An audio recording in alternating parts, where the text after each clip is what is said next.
So what makes a website look the way it does? That's CSS, or Cascading Style Sheets. Imagine your boss says, make the whole site purple. How do you do that without endless work?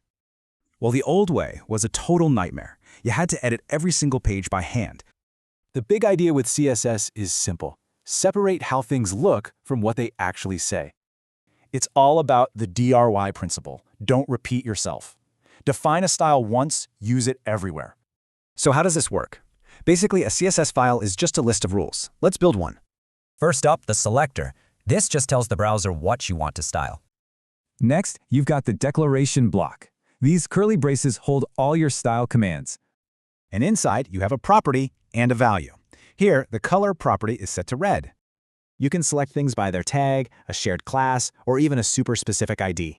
But CSS can also react to what you do, like hovering your mouse over something.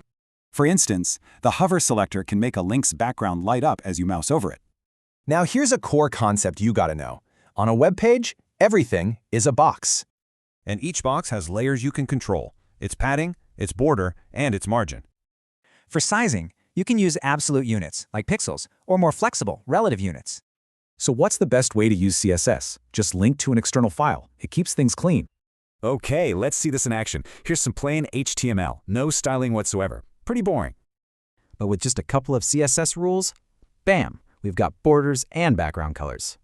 And that really shows you the power of this separation. Simple rules, huge visual impact. These days, developers use powerful tools like Flexbox and Grid to create complex, responsive layouts. Which leaves us with one last big question. What happens when two rules conflict? Which one wins?